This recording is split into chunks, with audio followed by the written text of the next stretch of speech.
Olá, Juliana aqui de novo e vim fazer aqui os updates, né, da jornada que eu iniciei há 2, 3 semanas atrás. E o que que ocorre? Não são boas notícias, tá, gente? Estou rindo aqui porque tem que ser, né? A vibração tem que estar elevada, senão tudo piora. Mas eu não sei se vocês lembram que eu tinha comprado 5 produtos distintos de 3 nichos distintos, né? E lógico, em algumas quantidades. E 3 desses produtos de um único nicho, eles foram banidos dentro da Shopee, né? Eu não sei se eu comentei, mas eu acho que sim, que quando eu fiz as compras, eu não recebi nota fiscal. E depois eu fui cobrar do fornecedor, e ele veio com aquelas perguntas assim, bem maliciosas, né? Meia nota, um terço da nota. Eu, totalmente leiga, não entendi nada. Eu disse, não, eu quero o valor inteiro, né? Pelo que eu paguei. Não, mas aí não pode, porque se for o valor inteiro, a gente vai ter que acrescentar outro valor em cima, né? Uma sobretaxa, porque aquilo ali são os valores sem emissão de nota fiscal, então com emissão de nota fiscal o valor é diferente. Ok. E assim eu fiz. E aí que esses produtos, eles requerem selo do Inmetro, né? Então, quando foi na hora de cadastrar, tanto a plataforma da Shopee quanto a plataforma do Mercado Livre, eles exigem que tenha esse número, né, do selo do Inmetro. E aí, não tinha na caixa. Normalmente você compra um produto e quando ele tem o selo do Inmetro, ele vem um selo em cima. Ele não tinha. Aí eu voltei, entrei em contato com o fornecedor, falei o que estava acontecendo, que eu estava precisando desse número, etc, etc. Lógico, gente. Para pedir a nota, eles foram super grosseiros. Para pedir selo de Inmetro, então, imagina aí as patadas, né? Que eu levei. Enfim, fiquei pedindo, fiquei pedindo. Acho que até com uma hora lá eles se irritaram, alguma coisa nesse sentido, aí mandaram lá qualquer número. E aí que eu fui e fiz o cadastro. Quando eu fiz o cadastro, não deu problema nenhum. É. Tá rolando, o anúncio foi feito e eu coloquei para rodar.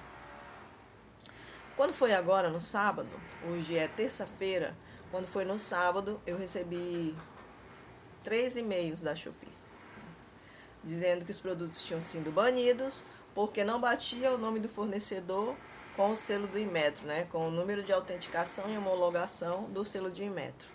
E aí, o que eu fiz? Fui perguntar de novo do fornecedor. Gente, isso foi no sábado, hoje já é terça, ele sequer responde. E o que eu fiz? Eu fui tentar pesquisar, né, a respeito e, de fato, eles não devem comprar de qualquer jeito. Vocês sabem que quando a gente faz importação, eu não sei se vocês sabem, tá, gente? Mas quando a gente faz qualquer tipo de importação lá fora não tem nota fiscal como existe no Brasil, né? Então, eles fazem uma emissão de um invoice, que funciona como se fosse uma declaração de conteúdo de entrega, mas não é uma nota fiscal. E muito provavelmente, quando esses produtos entraram no Brasil, pode até ser que tenha passado pelo processo de homologação. Pode até ser. Porém, pode ocorrer que não. Eu não sei como é que tá isso aí, né? A Receita Federal está cada vez mais aí fechando o cerco. Tá tudo sendo monitorado. Eu não sei até quando que esses fornecedores ainda conseguem fazer esse tipo de venda, né? De produtos sem a emissão da nota. O fato é o seguinte, eu falei aqui nos vídeos passados que eu não tenho talento para fazer coisa errada. Graças a Deus. Eu não tenho talento, eu não gosto. E tudo que me remete a qualquer tipo de sensação nesse sentido, eu evito.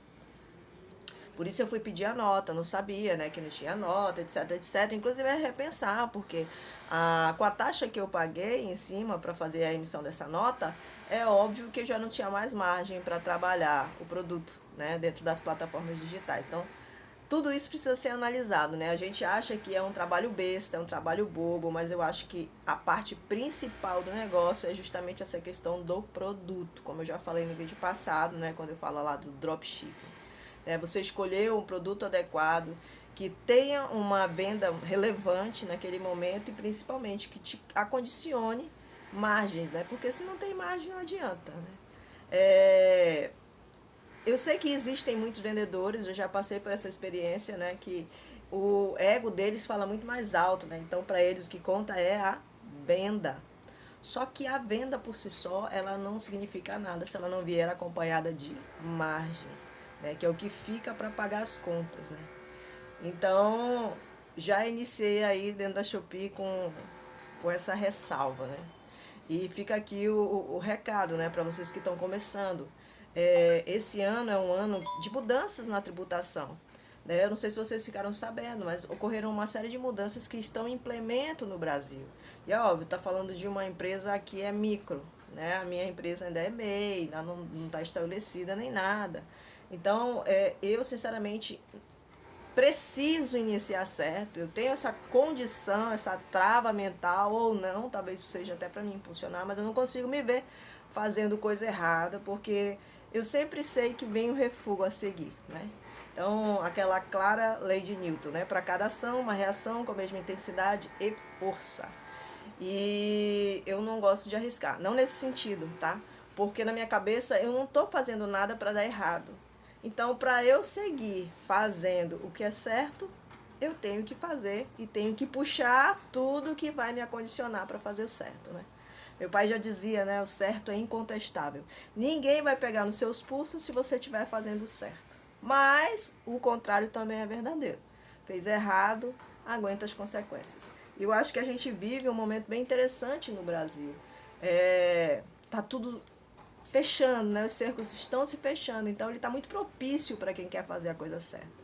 Mas para quem quer fazer a coisa certa, sempre vai encontrar, né, os percalços, as pedras lá no meio do caminho, de gente também que não está fazendo o certo, que gosta, que pratica o errado.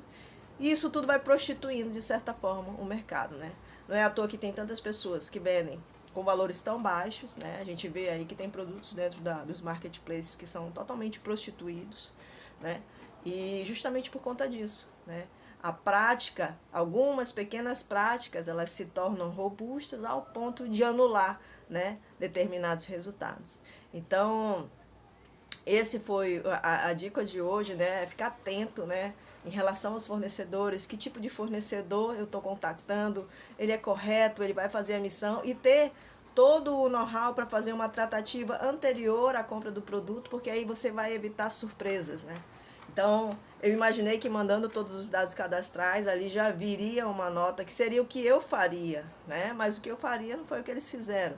Então, dos 3 fornecedores que eu comprei, apenas um deles foi correto ao ponto de eu não precisar fazer nenhum tipo de especulação. Estava a quantidade correta, o valor correto, a nota fiscal e tudo mais que eu precisava, toda a documentação de NCM, etc, etc. Já os outros 2 eu tive que pedir, né? Um extremamente grosso e o outro foi verdadeiro, né? Olha, a gente não emite nota fiscal, mas a gente vai ter que emitir. Então, assim, ele não me cobrou, mas acabou fazendo a emissão da nota, e o outro, para fazer a emissão da nota, me cobrou um plus, né, para justificar a emissão dela. Ou seja, esse é um fornecedor que eu não volto nunca mais a comprar. Né? E ele tem preços muito competitivos, e o que eu estava olhando dentro da internet, tem alguns gurus, inclusive, que citam esse fornecedor. Os caras são super gente boa, sabe?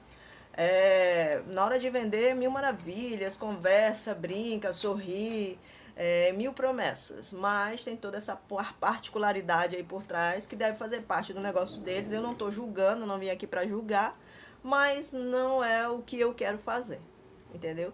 Então, peguei esses banhos, não sei o que eu vou fazer com o produto. Tentei achar na internet alguma coisa nesse sentido, né? Mas os números de homologação que eu achei na internet, que estão dentro das plataformas, inclusive, que é o que o próprio GPT fala e o próprio Google, né, menciona, ele não casa de jeito nenhum, porque não está linkando o nome do fornecedor junto com esses números, né? E aí eu não sei. Lógico, toda vez que a gente toma um banimento, a gente leva é uma espécie de demérito, ele conta ali por um período, é como se eu estivesse fazendo alguma coisa errada. Isso pode sim levar até o banimento da loja, né, pelas regras do jogo, como eu estava lendo. Mas eu vou tentar não chegar a esse ponto. Então, a primeira atitude quando eu recebi esse ban foi entender, né, identificar quais eram os produtos que estavam com problema. Uma vez identificados, eu retirei todos eles da parte de descontos, né? Eles tinham sido banidos, então eles não aparecem para o público. Mas eu também não podia deletar por conta de que tinha uma série de coisas envolvidas, né, por trás. Então tinha descontos aplicados, tinham promoções rolando, tinha ads rolando, e aí eu precisei desfazer tudo isso, e somente a partir daí foi que eu consegui fazer o cancelamento desses produtos. Pra você ter uma ideia, eu só consegui cancelar ontem à tarde, né? Então, assim, é uma pena, né? Porque, querendo ou não, acaba sendo um dinheiro investido. E pensar agora o que eu vou fazer com eles, tá bom? Não vou deixar de vendê-los, eu só tenho que arranjar o caminho, né? Por onde, como fazer. Mas o fato é que dentro das plataformas eu acho que fica um pouco mais difícil, né? Mas se esmorecer, bola pra frente, vamos com tudo, acontece, eu acho que são ossos do ofício e do aprendizado, né? Como eu falei, eu tô aprendendo na prática, né? Então não teve ninguém que me falou, olha, não faz, não compra dele, não isso, não aquilo. E aí a gente vai errando, infelizmente, quando a gente vai passando por esse tipo de percalço, a gente até acaba se atrasando em relação aos outros competidores, mas não tem problema. Vida que segue e vamos com tudo, tá bom? Obrigado e até a próxima.